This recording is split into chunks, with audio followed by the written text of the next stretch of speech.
I was standing in the rain, crying so hard I could barely breathe. My suitcase was soaked, my phone was dead, and the last place I expected to break down was on a lonely countryside road in Korea, hours away from anyone who knew my name. Then, a car stopped, headlights cutting through the rain, and a man stepped out, tall, broad shoulders, dark hair wet from the rain. He didn't say anything at first, he just walked straight to me, and without asking permission, without saying a word, he wrapped his coat around my shoulders. It was warm. It smelled like cedar and something clean. And he whispered, "You shouldn't cry alone. Not here, not tonight." I didn't know him. I didn't know where I was. But bestie, in that moment, I felt something I hadn't felt in months. Safe. If you believe every broken heart deserves a soft love, please subscribe to Afro Korean Love Stories. Because this story, this man, he changed everything. My name is Amina. And 2 weeks before that rainy night, I was living in Seoul, working at a marketing agency in Gangnam, dating a man I thought I would marry, living what I thought was my dream life.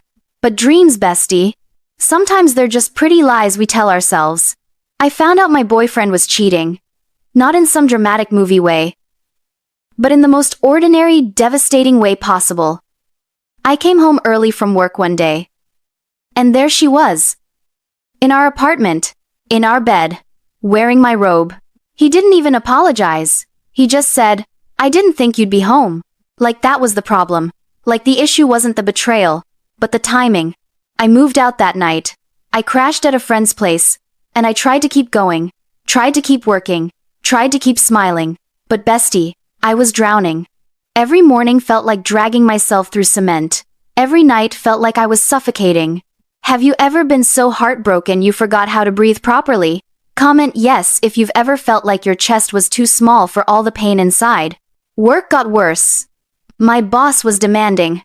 My colleagues were competitive. And I was just tired.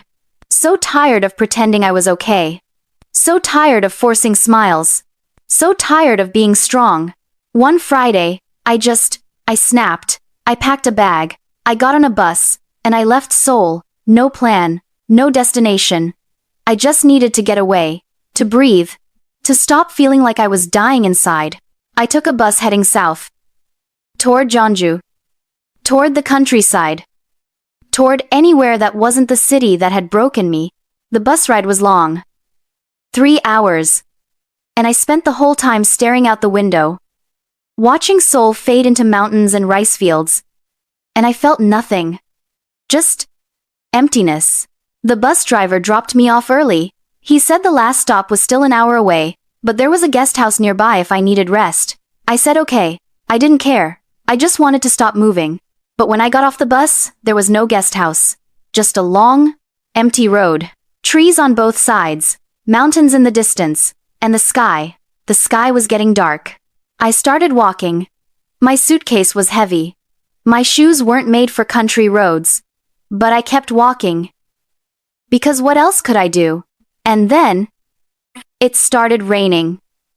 Not a gentle rain. A heavy, angry rain. The kind that soaks you in seconds. The kind that feels like the sky is crying with you. I tried to find shelter, but there was nothing. Just trees and road and rain. And that's when I broke. I stopped walking. I dropped my suitcase, and I started crying. Ugly crying. The kind where you can't catch your breath. The kind where you sound like a wounded animal. I cried for my ex. I cried for my job. I cried for how tired I was. I cried for how alone I felt. I cried because I didn't know how to fix myself. Bestie, sometimes your heart breaks so loudly that even the rain can hear it. And then, I saw headlights. A car, coming toward me, slowly. I thought it would drive past. People don't stop for strangers crying on the side of the road. Especially not in the middle of nowhere. Especially not at night. But the car stopped, right in front of me. And the driver's door opened. A man stepped out. He was tall. Maybe early 30s. Dark hair plastered to his forehead from the rain. He was wearing a simple black sweater and jeans. And he looked at me with these eyes. Bestie, These soft, concerned eyes. He didn't ask if I was okay. He didn't ask why I was crying. He just walked over to me, and he took off his coat, a long, dark coat, and he wrapped it around my shoulders. It was warm, so warm, and I realized he'd been wearing it. He'd given me his warmth. He said softly, "You shouldn't cry alone. Not here. Not tonight." His voice was gentle, calm, like he'd done this before. Like comforting crying strangers in the rain was just something he did. I tried to speak, but I couldn't. I was crying too hard. He picked up my suitcase with one hand, and with the other, he gently touched my elbow, guiding me. Not pulling, not forcing, just guiding. He said, "Come, you'll get sick out here," and I followed him. Because what else could I do? I was soaked. I was lost. I was broken. And this stranger, this man I didn't know, was offering me shelter. He opened the passenger door of his car, and he waited until I got in before closing it gently. Then he put my suitcase in the trunk, and he got in the driver's seat. He turned on the heat immediately. Warm air flooded the car. He reached into the back seat and pulled out a clean towel.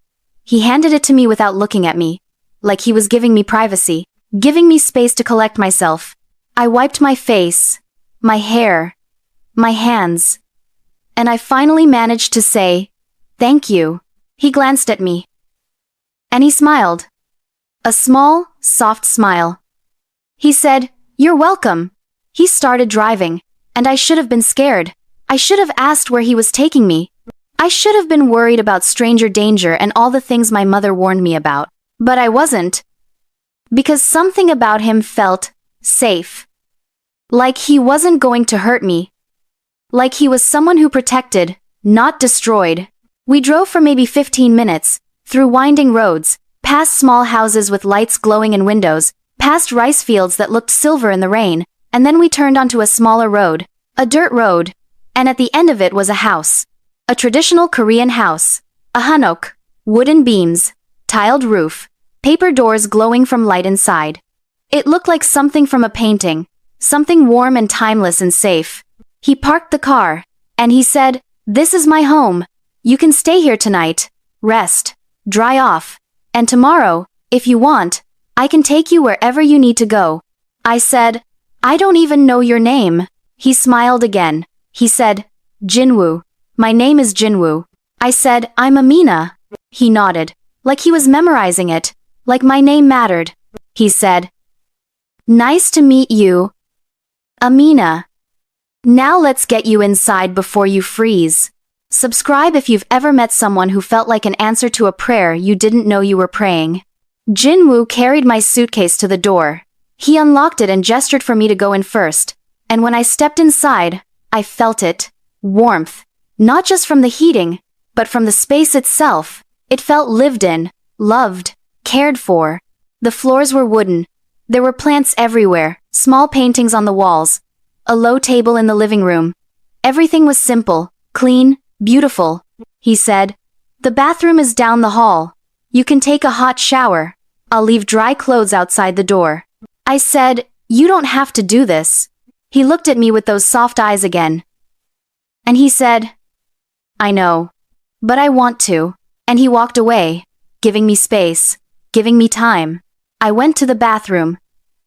It was small but clean. And there was a basket with fresh towels, soap that smelled like green tea, shampoo, everything I needed. I took the longest, hottest shower of my life. And I cried. Again. But this time, it wasn't the desperate, broken crying. It was the kind of crying that comes when you finally feel safe enough to let go. When I came out, there were clothes folded neatly outside the door. A sweater, soft pants, warm socks, and they smelled like him. Like cedar and soap and something clean and comforting. I put them on, and I felt small, protected. Like I was being held even though no one was touching me. When I came out to the living room, Jinwoo was in the kitchen. He was cooking. I could smell it. Something warm and savory. He turned when he heard me. and his eyes softened. He said, "Feel better?" I nodded.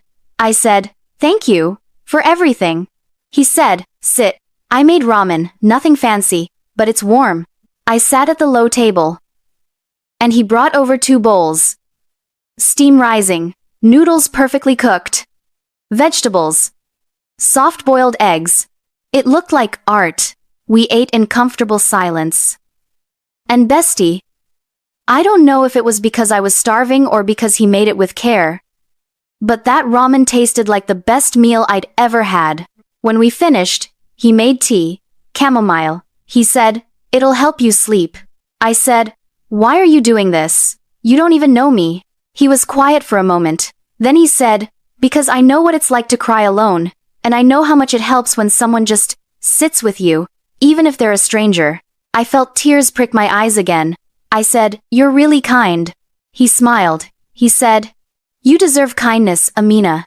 Everyone does, but especially people who cry in the rain." After tea, he showed me to a room, a small guest room, clean, simple, a futon already laid out with thick blankets, a small lamp glowing softly. He said, "Sleep as long as you need. I'll be in the next room if you need anything, but I won't bother you. I just want you to feel safe." And he closed the door, gently, leaving me alone. I lay down on that futon, and I pulled the blankets over me. And for the first time in weeks, I felt my body relax. My chest loosened. My breathing slowed. Bestie, I felt my heart breaking in a new way. The soft way. The kind of breaking that happens when someone is gentle with you after the world has been cruel. If you've ever been loved gently, subscribe to Afro Korean Love Stories. Because this is just the beginning. I woke up to the smell of food. Warm, comforting food. I sat up, confused for a moment. And then I remembered. The rain. The stranger. Jinwoo. I looked at the clock. It was 9 in the morning. I'd slept for 12 hours. 12 hours of deep, dreamless sleep. I got up. I folded the blankets neatly, and I walked out to the living room. Jinwoo was in the kitchen, cooking. He turned when he heard me and smiled. He said, "Good morning. I made breakfast." On the table was a spread.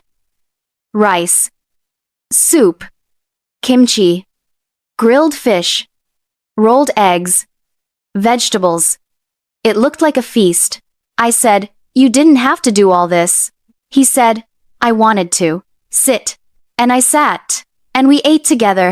And bestie, it felt like home. Like I'd been eating breakfast with this man my whole life. After breakfast, he handed me a hoodie. His hoodie. He said, "In case you want to go outside. It's cold." I put it on. And it smelled like him. And I felt something flutter in my chest. Something I hadn't felt in so long. Interest. Attraction. Hope. He said, "Come. I want to show you something." We walked outside. The rain had stopped. The air was crisp and clean, and his house, in the daylight, was even more beautiful, surrounded by trees, a small garden in front, mountains in the distance. He took me to the garden, and he said, "I grow vegetables here. Tomatoes, peppers, lettuce. It's nothing fancy, but it's mine."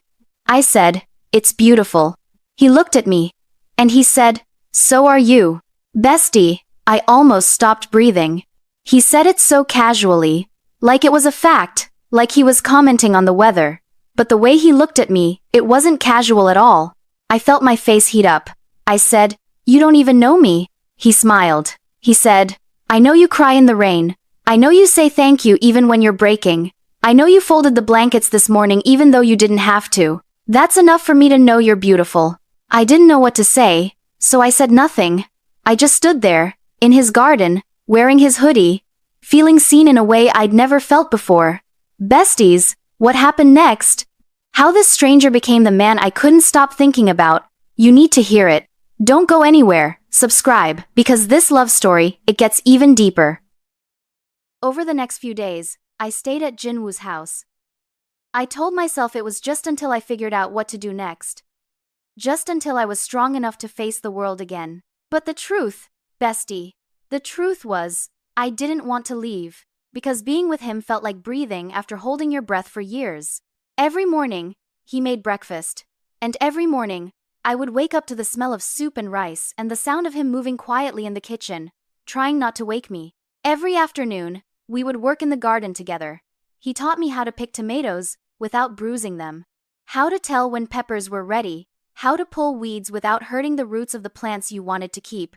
And every evening, we would sit on the porch, drinking tea, watching the sun set over the mountains, not talking much, just existing together.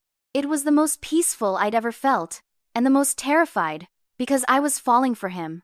Hard. Fast. In a way that felt dangerous and inevitable. One afternoon, we were in the kitchen together. He was teaching me how to make kimchi, his grandmother's recipe, he said. The best kimchi in the province. I was cutting cabbage, and I cut my finger. Not badly, just a small nick, but blood welled up immediately. Before I could even react, Jinwoo was there. He grabbed my hand gently. He ran it under cold water. He dried it carefully. And then he wrapped it in a clean bandage he pulled from a drawer. The whole time, he didn't let go of my hand. His fingers were warm, calloused, strong but gentle. When he finished, he looked up at me. And we were close. So close I could see the flecks of gold in his dark eyes. So close I could feel the warmth radiating from his body. He said softly, "You have to be more careful." I said, "It's just a small cut." He said, "I don't care. I don't want you hurt, not even a little." And bestie, the way he looked at me when he said that. Like I was precious.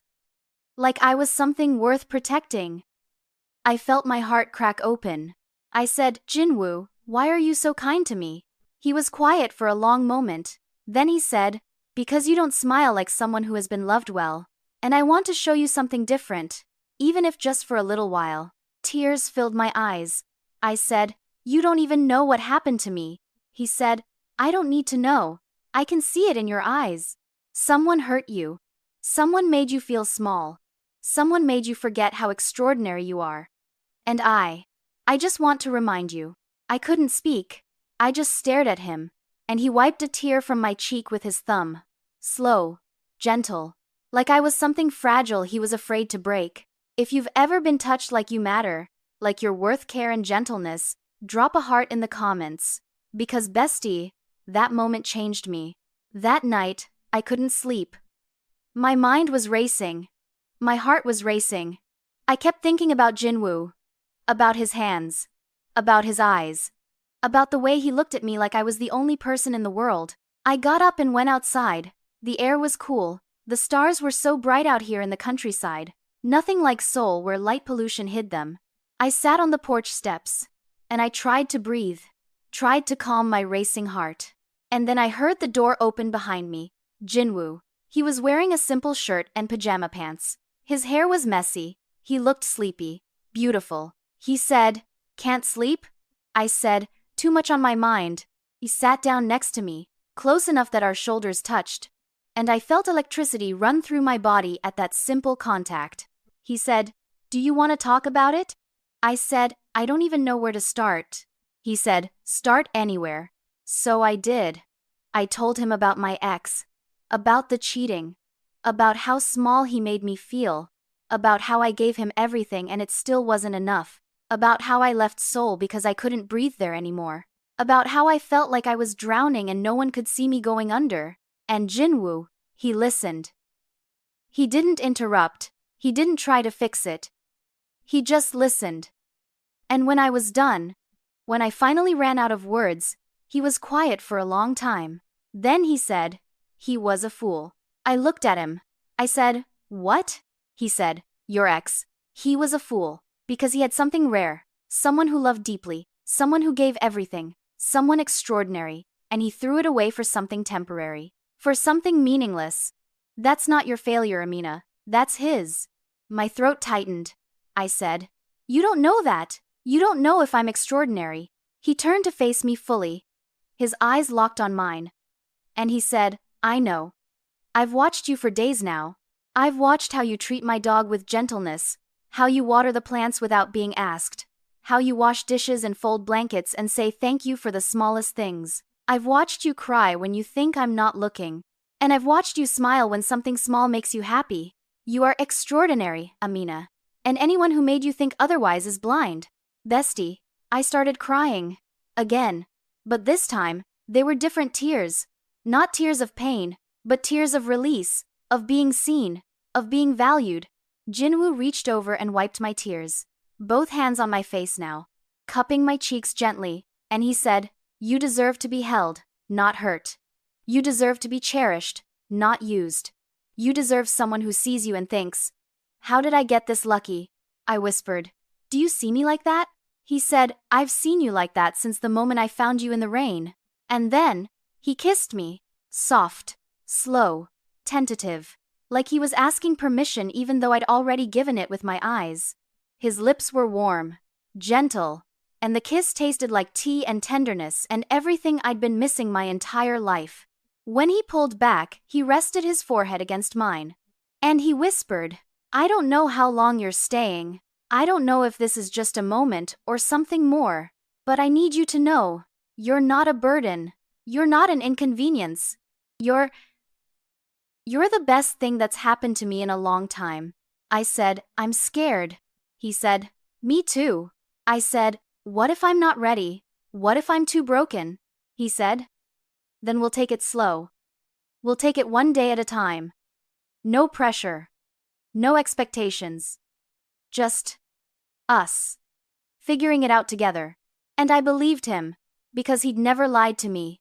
He'd never pushed. He'd only ever been gentle. Subscribe if you believe the right person will wait for you to heal.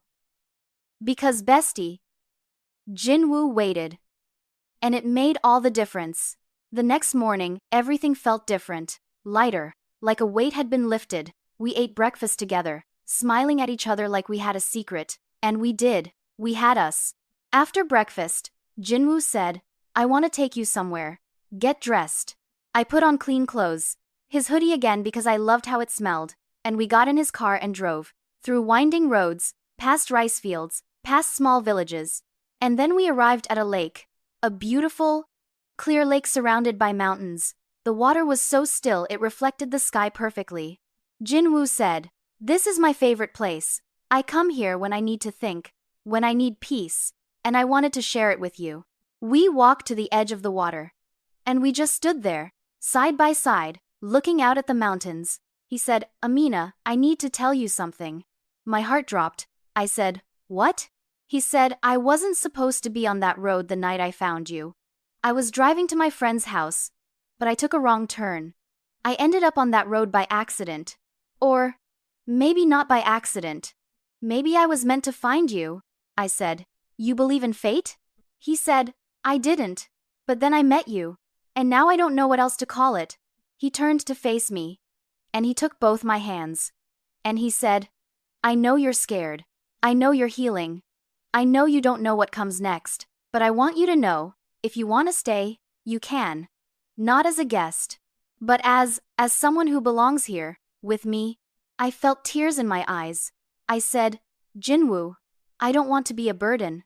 He said, "You're not. You never were. You're the reason I smile when I wake up. You're the reason my house feels like a home again. You're the reason I feel alive." I said, "I feel the same way, but I'm scared. What if I mess this up? What if I'm not ready?"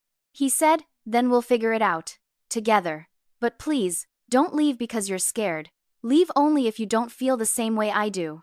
I looked into his eyes. And I said, "I feel the same way. I think I'm falling in love with you." He smiled, the biggest, brightest smile I'd ever seen on his face. And he said, "I'm already in love with you." And he kissed me again, deeper this time, more certain. And I kissed him back, pouring all my fear and hope and love into that kiss. We spent the rest of the day at the lake, talking, laughing, planning, dreaming. He told me about his life. How he'd left Seoul years ago because it felt too loud, too fast, too empty. How he'd built this life in the countryside, quiet, simple, meaningful. He said, "I thought I'd be alone forever. I thought I'd missed my chance at love. But then you showed up, crying in the rain, and I realized, sometimes the best things come when you're not looking for them. I said, I thought I was running away. But maybe I was running toward you. He said, maybe we were both running toward each other. And bestie, I believed him. We drove back to his house as the sun was setting, and when we got inside, I felt it. This was home, not Seoul, not the life I'd left behind, but here, with him. That night, we cooked dinner together. He taught me how to make his grandmother's kimchi jjigae. We laughed when I added too much gochugaru and made it too spicy. We danced in the kitchen to music playing from his phone. We were ridiculous and happy and free. After dinner, we sat on the couch, his arm around me, my head on his shoulder, and he said, Amina, I don't know what the future holds, but I know I want you in it. I said, I want you in mine too, he said. Then stay. Stay as long as you want. Stay forever if you want. Just stay. And I said yes, because how could I say no to this? To him? To us? But bestie, just when I thought everything was perfect, just when I thought I'd found my happy ending, there was a knock on the door. Jinwoo frowned. He said, I'm not expecting anyone. He got up and opened the door, and standing there was a woman. Tall, beautiful, elegant. She was wearing expensive clothes, perfect makeup, and she looked at Jinwoo with cold eyes. She said, Jinwoo, we need to talk. He said, Hana, what are you doing here? She looked past him, at me, and her eyes narrowed. She said, so she's the one? I stood up, confused. I said, the one what? Jinwoo turned to me, and I saw something in his eyes I'd never seen before. Guilt. He said, Amina, this is Hana, my ex-fiancé. My stomach dropped. I said, ex-fiancé? Hana walked into the house without being invited. She looked around with disdain. She said, you didn't tell her? Of course you didn't. Jinwoo said, Hana, leave. This isn't the time. She said, I think it's the perfect time. She should know the truth. She should know you have a pattern, Jinwoo. You find broken women and you fix them. You make them fall in love with you. And then when they're healed, when they don't need you anymore, you push them away. I felt like I'd been slapped. I said, is that true? Jinwoo said, no, Amina, it's not like that. Hana laughed. A cruel laugh. She said, I was just like you. I was heartbroken when we met. He took me in. He fixed me. And then when I was strong again, he said he couldn't love me anymore. That I'd changed too much. That I wasn't the person he fell in love with. I looked at Jinwoo. I said, is she telling the truth? He said, it's more complicated than that. Hana said, it's not complicated. You like broken things, Jinwoo, because they make you feel needed. But you don't actually love them. You love the idea of saving them. I felt tears streaming down my face. I said, Jinwoo, tell me she's wrong. He looked at me with desperate eyes. He said, she's wrong. What I feel for you is real. It's different. You're different. Hana said, that's what you told me too. I couldn't breathe. I felt like I was drowning again. I said, I need to leave. Jinwoo said, Amina, please. Don't listen to her. Let me explain. But I couldn't hear him. I couldn't think. I just grabbed my bag. And I walked out of that house. Into the night. Into the cold. And I started walking. Again. Just like I had that first night. Running from pain. Running from betrayal. Running from love that felt too good to be true. I heard Jinwoo calling my name behind me. I heard his footsteps. But I didn't stop. I couldn't stop. And then, he caught up to me. He grabbed my wrist, gently, not pulling, just holding. He said, please. Please don't go. Not like this. I turned to face him. Tears streaming down my face. I said, how can I stay? How can I trust this? Trust you, he said. Because I'm telling you the truth. Yes, Hana was right about one thing. I did help her when she was broken. But she's wrong about everything else. I didn't fall in love with her because she was broken. And I didn't stop loving her because she healed. I stopped loving her because she became cruel. She became someone who hurt people for fun. Who manipulated. Who lied. He took a breath. He said, You're not like her, Amina. You're kind. You're gentle. You care about things. You cry at sunsets. You thank me for the smallest things. You see beauty in everything.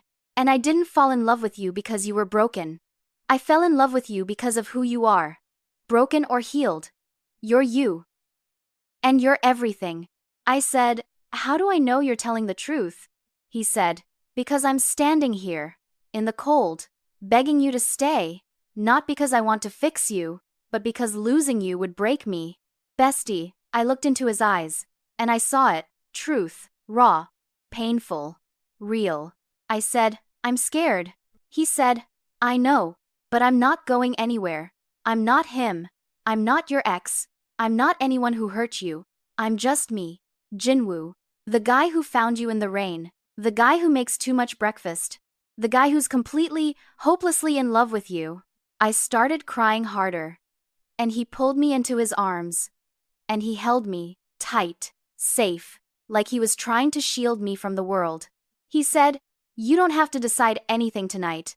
You don't have to trust me right now. But please, come back to the house, sleep on it.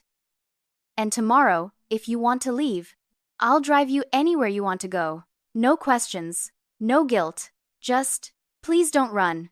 Not tonight. And I nodded. Because I was tired. So tired of running. We walked back to the house. Hana was gone. And the house was quiet, peaceful. Jinwoo made me tea. And we sat in silence. And then he said, I need to tell you everything. About Hana. About me. About why I'm here in this countryside instead of Seoul. And he did. He told me he'd been engaged to Hana 3 years ago. That she'd been sweet at first. Loving. But as she healed, as she got stronger, she changed. She became obsessed with status. With money. With appearances. She wanted to move back to Seoul. Wanted him to get a corporate job.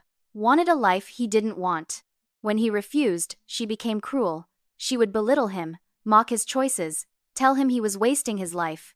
And when he finally ended it, she told everyone he was the problem. That he was afraid of commitment.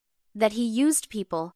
He said, I wasn't afraid of commitment. I was afraid of becoming someone I'm not. And with you, I don't feel that fear. You don't want me to change. You like me as I am. I said, I love you as you are. He looked at me. And he said, Are you love me? I said, yes. I think I have since that first night. When you wrapped your coat around me. When you made me feel safe. I love you, Jinwoo. And that's why this hurts so much. Because I'm terrified of losing you. He said, You're not going to lose me. I'm right here. And I'm not going anywhere. And he kissed me. And I believed him. Subscribe if you believe real love is choosing to stay even when it's scary. Because bestie, that's what we did. We chose each other. 3 months later, I'm still here. In Jinwoo's house. Our house. I extended my leave from work. And honestly, I'm thinking of quitting. Because I found something here I never had in Seoul. Peace. Purpose. Love. I help Jinwoo in the garden. I cook with him. I've started a small online business selling homemade kimchi and Nigerian spices. A fusion. Just like me. And Jinwoo, he looks at me every morning like he still can't believe I'm real. Like I'm a gift he's afraid will disappear. We're not perfect. We argue sometimes. I have bad days where I'm scared this won't last. He has moments where he worries he's not enough. But we talk. We hold each other. We choose each other. Every single day. Hana hasn't come back. And I hope she's found her own healing. Her own happiness. Because I've found mine. Bestie. I thought running away was the answer. I thought leaving Seoul. Leaving my life. Leaving everything would heal me. But it wasn't the running that healed me. It was the stopping. It was the man who found me crying in the rain. It was the choice to stay. To trust. To love again. Some love stories start with grand gestures. Some start with love at first sight. But mine started with a stranger who wrapped me in his coat. Who made me breakfast. Who treated me like I was his wife before I even knew his last name. If you believe the best love stories start when you're not looking for them, share this video.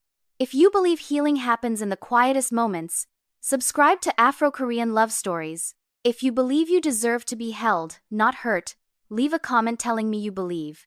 Because, bestie, you do deserve it. You deserve someone who sees you crying and doesn't walk past. You deserve someone who makes you tea at midnight. You deserve someone who says, stay, not because they need you, but because they choose you. My name is Amina, and this is my love story. Thank you for listening. Thank you for being here. Thank you for believing with me. Subscribe for more Afro Korean love stories that will remind you love is still possible, still beautiful, still worth believing in. Until next time, besties, stop running, start staying, start choosing. This is my story, and I'm so grateful you're here.